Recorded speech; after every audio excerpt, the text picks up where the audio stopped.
envidia, algo así como un sentimiento de odio, rencor, resentimiento, bilis por la fortuna, la felicidad o la capacidad del otro. También es un pecado capital y algo que parece que abunda en el mundillo del arte. Les doy la bienvenida a un nuevo viernes, hoy para encarar una entrada bastante particular. Y es que este canal no va de chimentos precisamente, pero las anécdotas históricas y la personalidad de muchos artistas que en un punto creyeron que las críticas que se hacían sobre sus obras eran producto de la envidia, motivo por el cual solapadamente decidieron dejar esto expuesto. Y es que en concreto hoy nos vamos a meter con una serie de obras y artistas del 500 y del 600, algo así como Renacimiento y Barroco italianos, para recuperar aspectos iconográficos de cómo se entendía la idea de la calumnia y la envidia, porque acá siempre tratamos de aprender algo nuevo, cuáles eran las fuentes a las que se recurría y, por supuesto, en la misma medida en que vamos viendo las obras, tratar de entender por qué el artista las dibujó o pintó y si había alguna historia oculta detrás de eso. ¿A quién estaban mandando mensajes? Por supuesto, los casos abundan. Yo tomé, desde mi punto de vista, algunos bastante jugosos y alguno lo vamos a mencionar, pero amerita una entrada específica. Entonces, tenemos que ponernos en contexto. Si nos vamos a la Italia del Renacimiento y del Barroco, aunque ya les anticipo que hacia el cierre vamos a tener una perlita de España, decía, si nos vamos a la Italia de este momento, nos tenemos que dar cuenta de que estamos en un clima hipercompetitivo en el mundo del arte. Los artistas, a la par que luchaban por un reconocimiento social, por demostrar su capacidad intelectual, también se disputaban encargos. Y ya sabemos, ¿no? La gran capacidad que tenían muchos de ellos iba acompañado del mismo tamaño de ego. Algo hemos hablado de esto cuando recuperamos la historia de Miguel Ángel y Leonardo en Florencia, cuando hablamos de Baccio Bandinelli, el supuestamente archienemigo de Miguel Ángel. Y es que la verdad siempre había roscas, ya sea en la Florencia del 500 o en la Roma barroca, en la Roma del 600. Y no solo era competencia o rivalidad entre artista y sus capacidades. Muchas veces los artistas se sentían ofendidos por sus comitentes, porque le daban el encargo a otro y no a él, porque el comitente le criticaba la obra. Con lo cual, los mensajes ponzoñosos iban en todas las direcciones. Y ahora la cosa se pone interesante porque tenemos que entender que estos artistas que ya hacían gala de una mentalidad bastante moderna, no pintaban en su taller lo que se les ocurría para poner un escaparate y venderlo. Pintaban por encargo.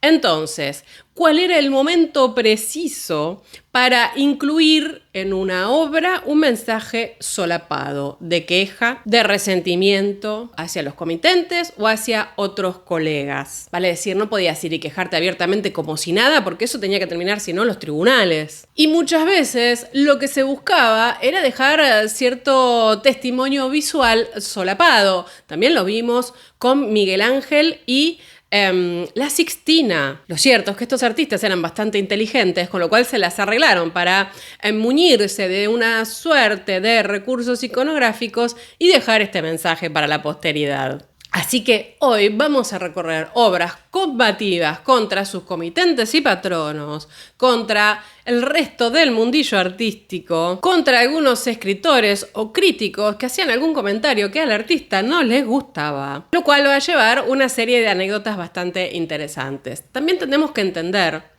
que si esto se da predominantemente en Italia, no es que no tengamos algún caso con Rembrandt en el norte de Europa, con Poussin en Francia, pero si se da fundamentalmente en Italia, es porque es allí donde el rol, el estatus del artista despega más rápido. De hecho, por ejemplo, cuando hablamos de caricatura, hablamos de este proceso de democratización del arte. Y si bien hoy no nos vamos a meter de lleno en la caricatura, porque habría otros tantos casos que no tratamos en el primer capítulo, en el capítulo que hablamos de caricatura, bueno, hay cosas que están ahí muy cerca. Era una manera de demostrar cierta ironía o burla. Por tanto, nos vamos a meter no en la representación genérica de la calumnia de la envidia, sino en aquellas obras que están respondiendo a alguien. Algo que era tan extendido que, Vasari recupera bastante en sus vidas sobre esto. Pero vamos a tratar de mantenernos aún así lejos de las sobreinterpretaciones,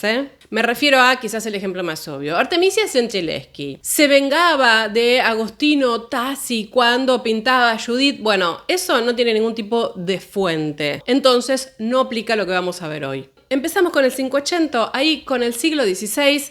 Bueno, ya dijimos, las posibilidades de hacer una crítica abierta mediante una obra de arte, si nadie te la encargaba, era más que imposible. Nadie iba a gastar tiempo, conocimiento, capacidad, pigmentos para hacer una obra que no te habían encargado. Y por otro lado, había leyes como la ley Taberna, que castigaban las caricaturas, los libelos, es decir, cualquier lengua perniciosa que se le ocurriera criticar por ahí públicamente. Algo que en Florencia y en la Roma del momento abundaba. Y hay que recordar que artistas, uno de los cuales vamos a traer hoy como Zucchero o también Caravaggio, fueron procesados por calumniar. Con lo cual, la mejor forma que encontraron para expresar estos repudios sin terminar demandados era, meter mensajes en sus obras. Y una buena opción para hablar de la calumnia era, por ejemplo,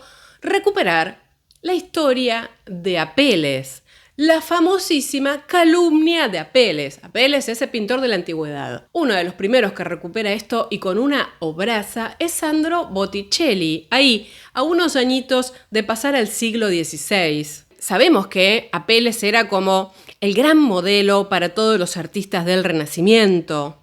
Y sabemos también, a través de Luciano, que él pintó una obra llamada La Calumnia. Claro, la obra de Apeles se ha perdido, no ha llegado ninguna, en realidad, pieza de él, pero Luciano hizo una éxfrasis. Éxfrasis es describir en detalle un cuadro, una pintura. Y esta recuperación literaria, muy visual, muy detallada, también incluso la retoma Alberti en el Tratado de la Pintura que hemos visto en este canal. Ellos un poco sentarán las bases de aspectos que se van a ir recuperando después en la iconología, a la que nos vamos a dedicar un poco más adelante. Pero vamos a disfrutar de esta obraza de Botticelli. Él hace esta pintura basándose supuestamente en la descripción de Luciano del cuadro de Apeles. Y vamos a recuperar qué es lo que describió en su éxfrasis Luciano. A su derecha está sentado Midas, con orejas muy grandes, extendiendo su mano hacia Calumnia, mientras ella todavía está a cierta distancia de él. Cerca de él, a un lado, hay dos mujeres, Ignorancia y Sospecha. Del otro lado, se acerca Calumnia, una mujer de belleza sin medida, pero llena de pasión y excitación malignas, dando muestras de furia e ira al llevar en su mano izquierda una antorcha encendida y con la otra arrastrando por los cabellos a un joven hombre que extiende sus manos al cielo y llama a los dioses para que sean testigos de su inocencia. La conduce un hombre pálido y feo, que tiene ojos penetrantes y parece como si se hubiera consumido durante una larga enfermedad. Él representa la envidia. Hay dos mujeres atendiendo a Calumnia. Una es fraude y la otra conspiración.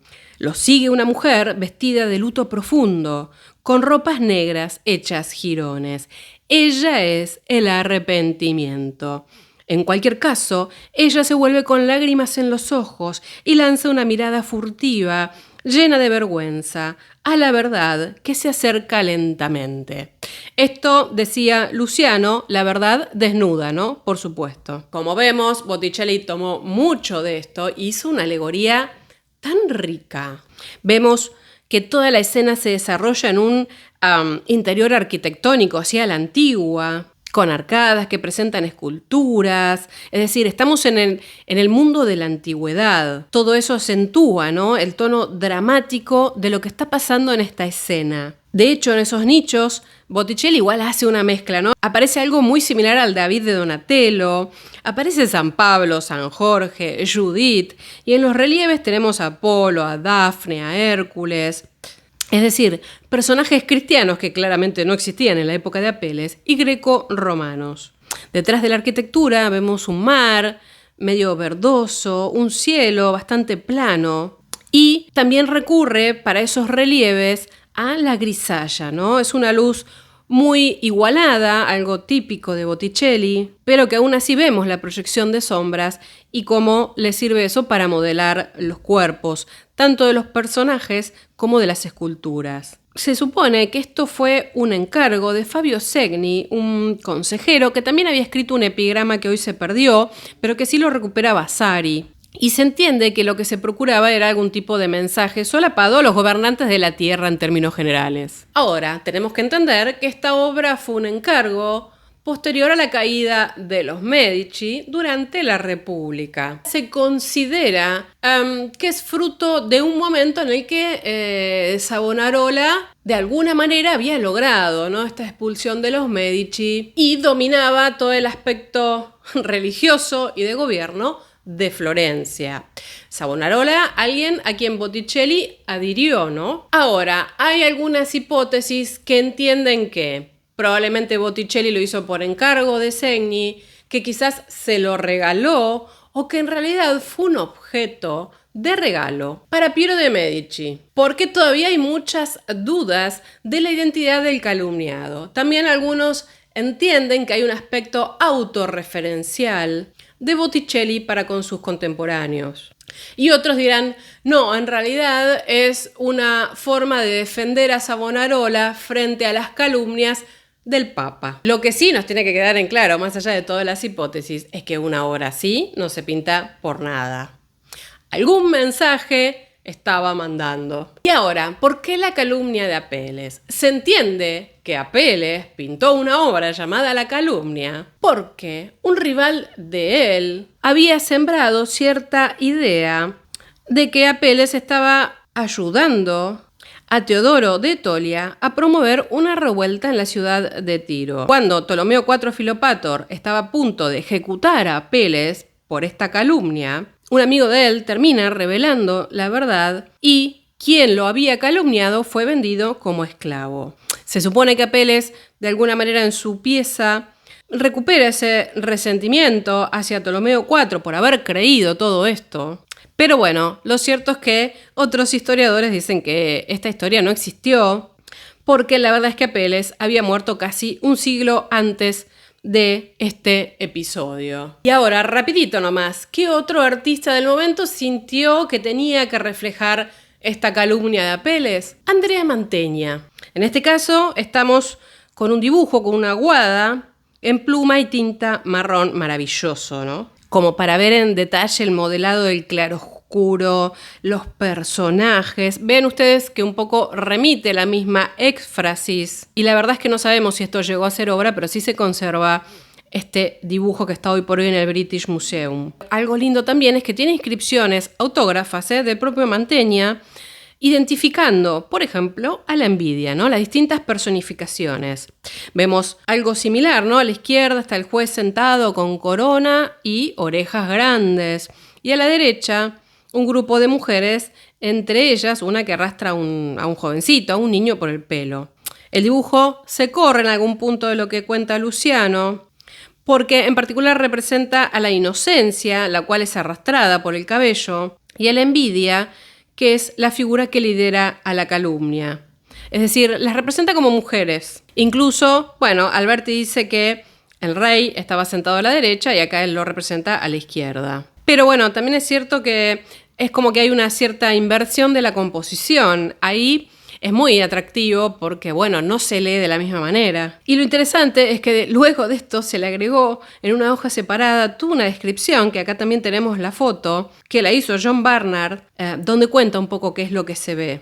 Varios artistas luego, por supuesto, se basaron en esta composición, hicieron distintos grabados, pero se entiende que originalmente estaba así, es decir, que no es una inversión por cuenta de un grabado, de una copia. Y también hay otro gran dibujante del Renacimiento, ahí nos corremos un poquito hacia el norte, pero meritaba traerlo acá, que es Durero, ¿no? Que hizo también su propia versión de la calumnia. Se supone que este dibujo lo hizo aconsejado por un gran amigo de él, a quien le hizo también unos hermosos retratos, que es Pickheimer. Y se entiende que las inscripciones no son parte del original, sino que fueron posteriores, estas que identifican a las distintas personificaciones. Pero, bueno, es muy similar a la éxfrasis de Luciano, a la representación que hizo Botticelli, incluso a la de Mantegna, más allá de que Mantegna innovó en el orden y en los personajes masculinos y femeninos. Ahora, se entiende que si su amigo le dijo que hiciera esto, además que el tema estaba de moda, era también un poco, no solamente entroncar con Apeles y su gran capacidad, sino también, bueno, dejar un mensaje de que los grandes artistas en algún punto se sienten calumniados. La calumnia de Apeles era el mejor recurso justamente para mandar este mensaje al entorno y además, bueno, mostrar una gran capacidad. Vamos a ver una más porque traje unas cuantas. Lorenzo León Bruno. Esta obra se conoce como la alegoría de la fortuna y se entiende que está inspirada en una obra de Rafael que describe Vasari, pero que no conocemos. Como fuere, esta es una versión muy destacada y se entiende que esta obra la pinta León Bruno cuando él estaba como pintor en la corte de Mantua. Corte de Mantua la tenemos que relacionar con Andrea Mantegna, ¿no? Estaba muy influenciado por Mantegna, con lo cual era el tema del momento. Él se basa en la descripción de Luciano y crea su propia alegoría imbuida de cierto pesimismo, ¿no? La figura de la fortuna está sobre una plataforma elevada, reparte dinero, coronas, es decir, algo así como el éxito mundano, el éxito terreno, y hay personificaciones de bastantes valores negativos, ¿no? Instrumentos de tortura, cautiverio, es inquietante en realidad. Tiende como un poco a lo grotesco. Como vemos, es una grisalla, es decir, está todo modelado con un único color, en distintas intensidades y, por supuesto, excede a lo que había hecho Mantegna, ¿no? Hay muchísimos más personajes y algunos creen que en realidad esta obra él la pintó quejándose de su mala fortuna porque había perdido influencia en la corte de Mantua como pintor que era cuando llega Giulio Romano en 1524. Es decir, esto sería como un mensaje, ¿no? De queja contra sus patronos y también un poquito contra Giulio Romano. Ahora, esta composición se difundió, él también un poco se encargó de que se difundiera a través de distintos grabados y sirvió de inspiración a muchos otros, Hecho que nos lleva a lo que para mi gusto es una obraza, junto con la de Botticelli, que acabamos de ver, de un artista, Federico Zuccari, que parece que se sintió calumniado todo el tiempo, porque tiene un montón de obras de este orden. De hecho, vamos con la primera y más jugosa, que es esta calumnia que está en la Royal Collection.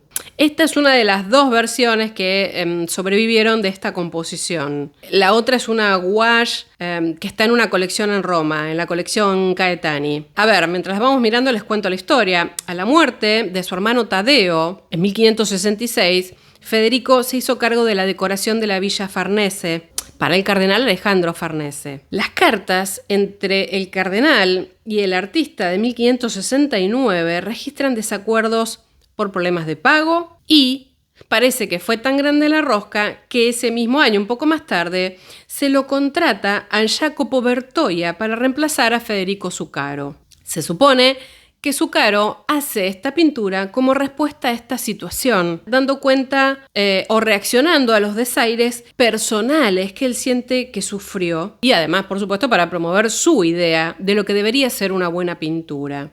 De hecho, hizo otras tantas obras, algunas vamos a recuperar, ¿no? Como El lamento de la pintura, que le generó bastantes problemas, ¿no? Porque este personaje termina expulsado de Roma, ya lo vamos a comentar.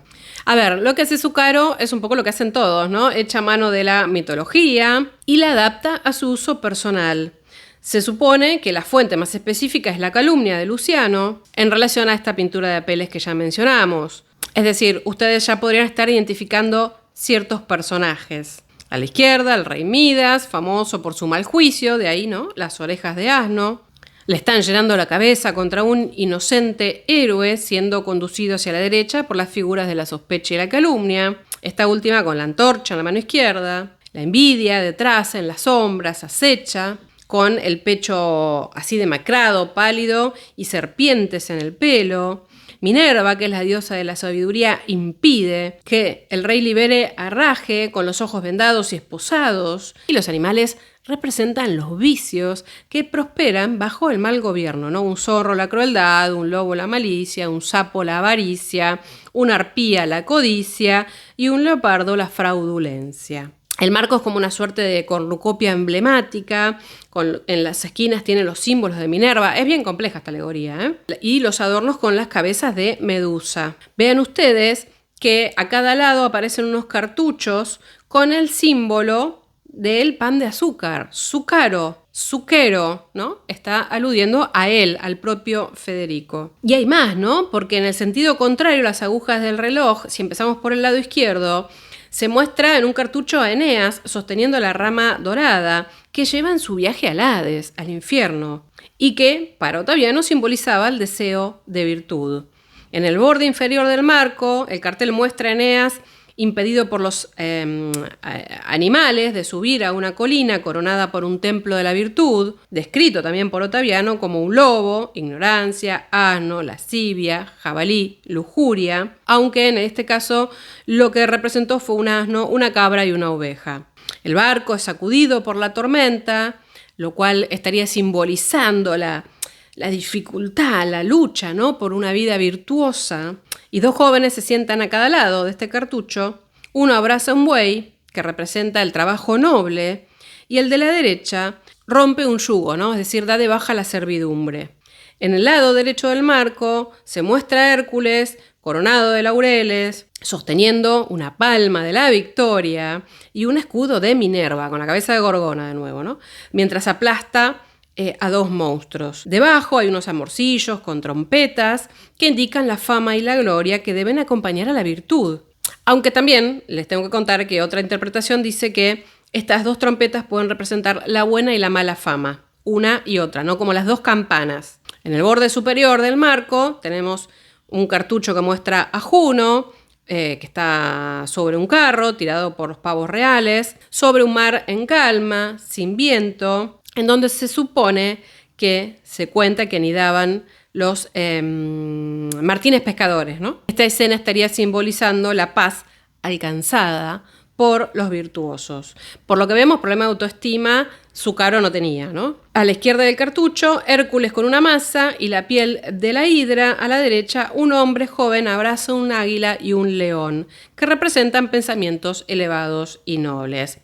Sin duda, Zucchero ha sacado un juego muy inteligente, difícil también, con un espacio en donde hay mucho artificio, hay mucho estímulo, cierta ambigüedad de la realidad. Parece algo así como una sala de juicio en donde todo sucede a la vez y hay muchos mensajes, ¿no? Claramente, para pintar algo así, Zucchero estaría muy, muy enojado y recurre a todas las ideas morales y teóricas sobre el arte que se le pueden ocurrir para dejar en claro todo lo que estaba mal. Y fue tan potente esta obra que otros artistas la copiaron para ser grabado. Solo traigo uno, pero para ejemplificar, ¿no? Este grabado de Cornelis Cort del año 1572, en donde básicamente se replica lo mismo, con lo cual se imaginan la potencia de la circulación de esta imagen para otros tantos artistas. De hecho, de Cornelis Cort, lo que sí me interesa es recuperar esta pieza, también basada en Zucchero, que es el lamento de la pintura que mencioné hace unos minutos. Zucchero seguía, ¿no?, ofendido, sentía que nadie comprendía su gran arte y hace de nuevo una alegoría complicadísima. Se supone que en respuesta a los críticos que habían dicho que sus frescos para la cúpula de Santa María del Fiori, después de la muerte de Vasari, eran flojos, por decirlo elegante. Nuevamente, una alegoría muy personal, presenta arriba a Júpiter en el cielo, está presidiendo la asamblea, ¿no?, del Olimpo, de los dioses.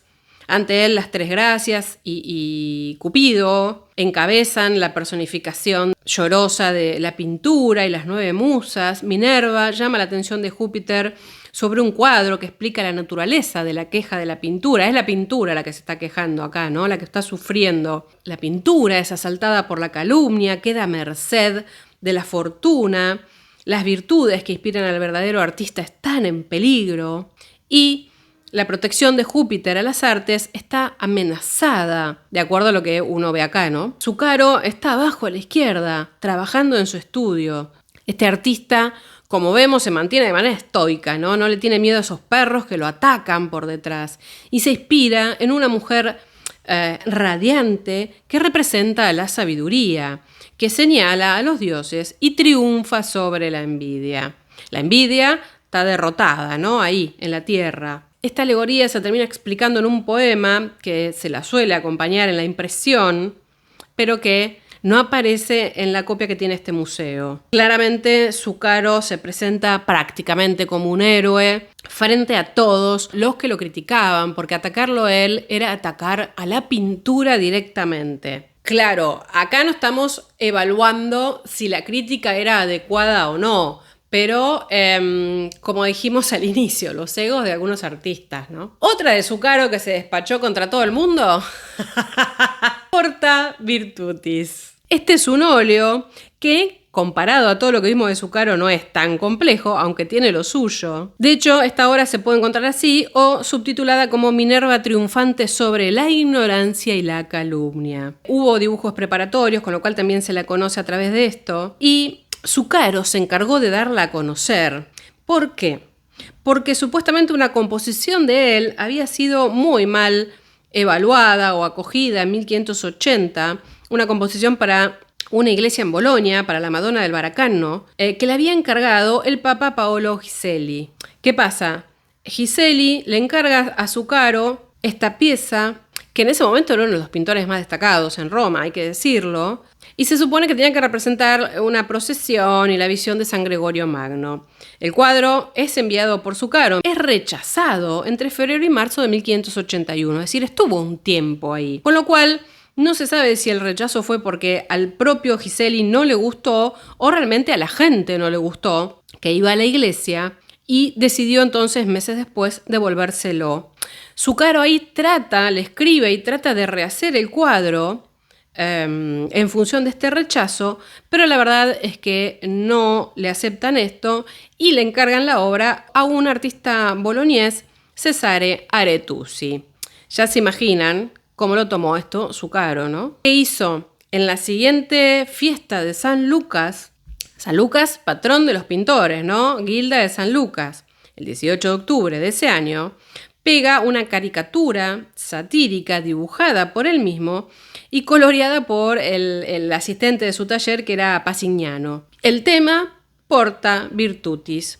¿Y qué hace el tipo? Se para delante de este cuadro que expone y empieza a explicarle a todo el mundo que se paraba ahí por qué había hecho esa representación, ¿no? Porta Virtutis es una gran abertura del arco triunfal que conduce al Jardín de la Virtud, que está custodiado por Minerva como símbolo de la sabiduría, que no deja entrar al vicio y aplasta al monstruo de la ignorancia.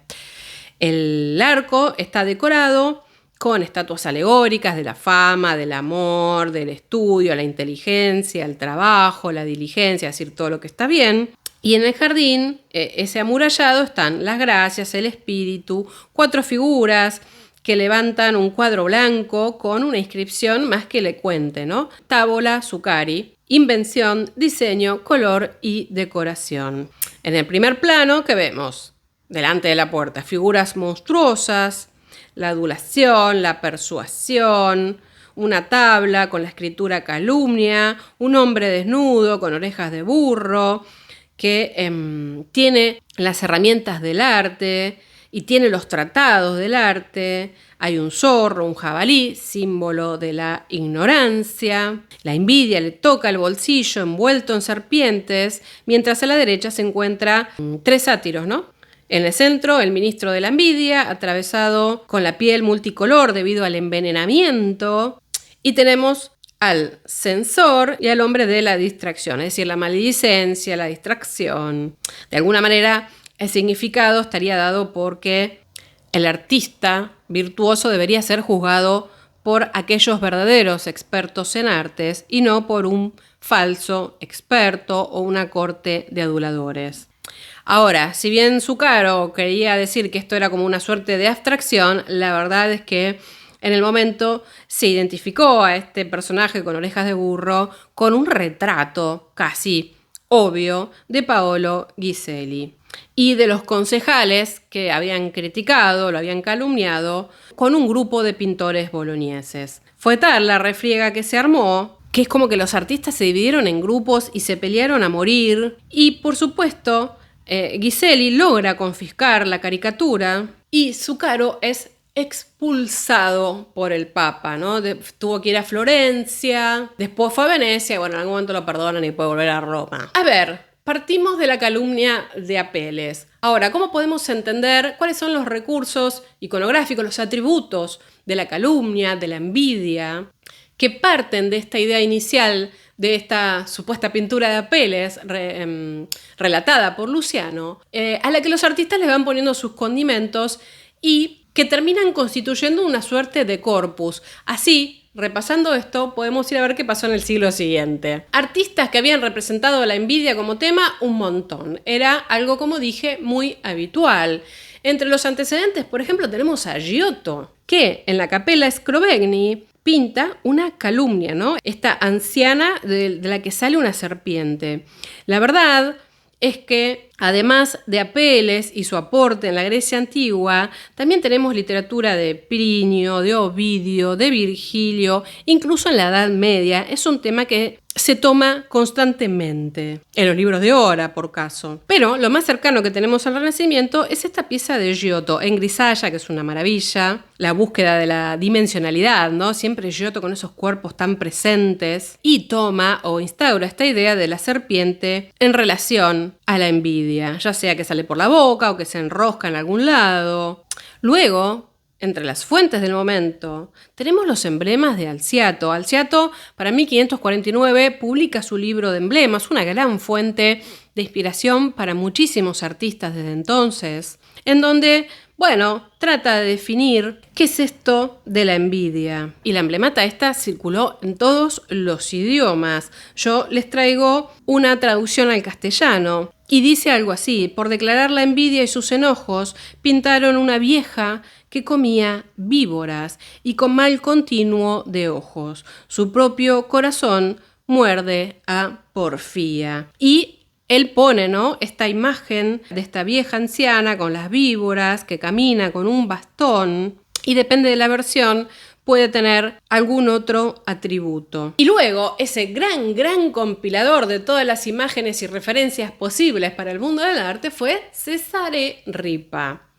Ripa, de quien hemos hablado acá, si yo me lo recuerdo, cuando hablamos de la alegoría del verano y del invierno, bueno, un poco recupera lo de Alciato, recupera lo que circulaba y trata de definir la envidia. Pensemos que es una publicación posterior, de 1593. Él incluye la envidia como parte de otra alegoría. En las primeras versiones no le pone una imagen en concreto, pero sí, claro, ayuda a poetas, pintores, escultores a representar las distintas virtudes, los vicios, los sentimientos, las pasiones humanas. Incluso diferencia la envidia del celo, porque el celo es producto del amor y no constituye envidia, que es algo que está mal en el corazón para Ripa, ¿no? El celo es una pasión momentánea, es decir, es algo que se puede superar y perdonar. La envidia es permanente, el envidioso no puede deshacerse de ella y no tiene ningún mérito para superarla. Por lo tanto, la envidia es una pasión horrorosa que deprime el mérito, la gloria y el talento, y que se goza en los males que ocasiona. Es decir, hay un placer en lo que se hace mal. La envidia se pinta bajo las formas de una furia que se muerde los puños. Está envuelta entre las roscas de una serpiente que le punza el corazón y hace esfuerzos por contener a la emulación. Es decir, él le pone la envidia dentro del capítulo de la emulación. En algunos casos menciona al perro como uno de los animales, miren ustedes qué polisémico que es el perro, ¿no?, como un animal que puede representar y acompañar a la envidia. Algo un poco traído de Oriente, ¿no? En donde el perro se lo ve como un depredador o como ladrón. Pero en el medioevo empieza a tener una mirada también relativa. Puede ser lo que todos conocemos, ¿no? Como la fidelidad, el amigo del hombre, el compañero. Y en otros casos puede ser un ingrato, un hipócrita. Es decir, va mudando el significado. Así que puede ser que algunas veces se encuentren a la envidia acompañada de un perro, por esto de la emulación. Y muchas veces también la envidia o la calumnia es acompañado de otros recursos como la verdad y el tiempo. Esto lo hemos hablado cuando hablamos del padre tiempo, ¿no? Que el tiempo descubre la verdad y por lo tanto cae la calumnia, cae la envidia. Entonces, rápidamente, nos vamos al 600 y otro, su cara un poroto. Salvatore Rosa fue un tipo que se dedicó con bastantes ganas a hablar de esto de la envidia, de la calumnia. Un artista muy particular. Voy a contarles algunos apuntes mientras vemos las obras, pero ameritaría una entrada aparte, un distinto, con obras inquietantes. Yo creo que lo tengo en lista para hablar, pero luego de que veamos esto, háganme saber en sus comentarios qué les parece. Pero vamos a lo que nos toca hoy. Este frontispicio de Figurine, más de un estudioso de Salvatore Rosa, Salvatore Rosa también lo pueden encontrar así, encuentra un enlace fuerte con Zuccari. Salvatore Rosa fue un artista napolitano muy influenciado por la figura del Espagnoleto, claramente. Es decir, es un artista del barroco con una tendencia igual tenebrista, pero también un tanto clásica. Sus paisajes se parecen mucho a los de Claude Lorrain. Combativo, irónico, independiente, hizo muchísimas caricaturas, creo que cuando hablamos de caricatura también lo traje. Y bueno, la verdad es que fue discípulo, de hecho, de Rivera, y luego inició un poco su propio camino, ¿no? Era un tipo con inquietudes muy amplias, además de artista, pintor. Él se consideraba escritor satírico, actor, músico, creaba espectáculos, con lo cual también fue objeto de algunas burlas a las que él retrucó, ¿no? Por ejemplo, lo caricaturiza muy bien a Bernini y se armó un escandalete en su momento, con lo cual se ganó un poco la enemistad de muchos artistas, sobre todo en la Roma del 600. Además de todo esto, era un excelente grabador, de ahí este frontispicio, que nos muestra, ¿no?, cómo la envidia cae por tierra detrás de esta virtud que señala a su creador.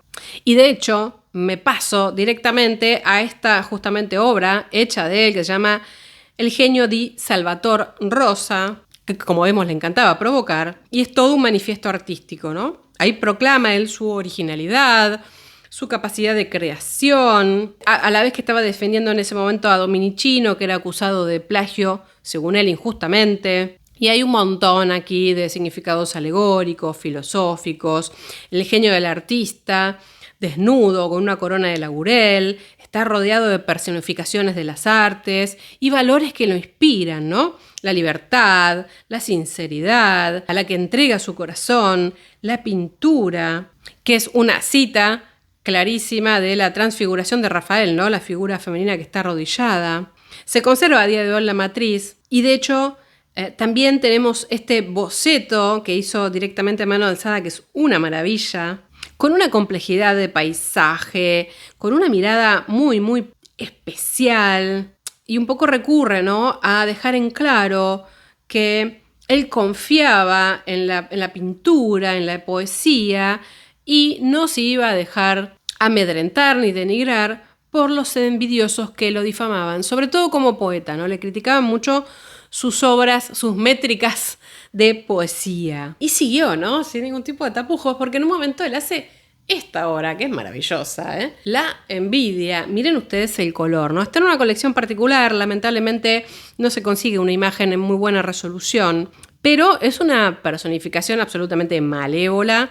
Obviamente se inspira aparte en las iconografías, algunos la hacían también de color amarillo, él tira un verdoso en este caso, y de alguna manera es una forma de rebajar a sus enemigos como calumniadores.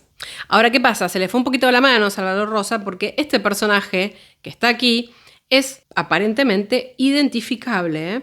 Las facciones son las de Agostino Favoriti de Sarzana, llamado Scribandolo, que era un canónigo de Santa María Maggiore. Parece que este señor dudaba de las creaciones de Salvatore Rosa, de los poemas, y había dicho que se había copiado de otros, que se los escribía otro, etcétera, etcétera. Con lo cual, ¿qué hace Salvatore Rosa? Lo pinta acá como un estafador, como un difamador, y empieza él a recitar además públicamente en Roma una serie de sátiras en una reunión de la Academia de Humoristas que abundaban en ese momento, con lo cual habla de la envidia y hace todo un diálogo entre el autor, es decir, entre él y la envidia, la personificación de la envidia. Y dice algo así: esa soy yo que rápidamente gira, donde habitan la doctrina y la sabiduría. Es decir, soy la que inmediatamente llega, donde hay conocimiento e ingenio. Y explica, ¿no? Que es la envidia la que aparece todo el tiempo, acompañada de la ignorancia y de la mediocridad para atentar contra el talento. Por suerte, parece que de esta salió ileso, porque al menos no fue ni excomulgado ni expulsado de la ciudad, pero bueno, era un tipo súper ácido, como digo, toda una personalidad, ¿eh? Vamos con los últimos dos casos, así apuramos el cierre y la chapita. Pietro Testa. Acá hay supuestamente toda una reflexión en este Il Liceo de la pintura, donde él piensa cuáles son los preceptos que deben guiar al arte y por tanto también enviar un mensaje. Nuevamente, como verán, casi todos los ejemplos que vimos son ambiciosos, intelectualmente complejos, donde trata de demostrar a su vez su capacidad de unidad narrativa, práctica de arte, equilibrio. Y la inscripción en el pergamino de la izquierda dice: la teoría por sí sola está encadenada con ataduras y solo la práctica es ciega en su libertad. Da la sensación de que se inspira en la escuela de Atenas de Rafael. También, por supuesto, hace una cierta elaboración de la alegoría de la imitación de Ripa, como que él criticaba a todos los artistas tan de moda por el momento que lo único que hacían era imitar la naturaleza. Es decir, él entendía que él era un genio incomprendido. Un poco aparece, ¿no?, en ese monograma PTL, y ven ustedes que está puesto en una piedra que aplasta la cabeza de una serpiente, es decir, como si estuviera aplastando la envidia. ¿Y por qué está este resentimiento en nuestro amigo Pietro Testa? Bueno, porque su amigo y patrono Simonelli, que era un coleccionista de arte y secretario de Chigi, bajo el papado de Alejandro VII, parece que tomó actitudes que a Pietro Testa no le gustaron. De hecho, lo acusaba de querer compensarlo todo con dinero, en vez de actuar como un patrono virtuoso. Le manda una carta, ¿no? Y amigo. De hecho, Testa le explica que él un poco actualiza las narraciones, que no se basa tanto solamente en el naturalismo. Y bueno, parece que ahí no hubo un entendimiento y él se sintió traicionado. Luego, este dibujo que a mí me parece fantástico y creo que lo trajimos a cuenta, no esta obra, sino obras de Pier Francesco Mola cuando hablamos de caricatura.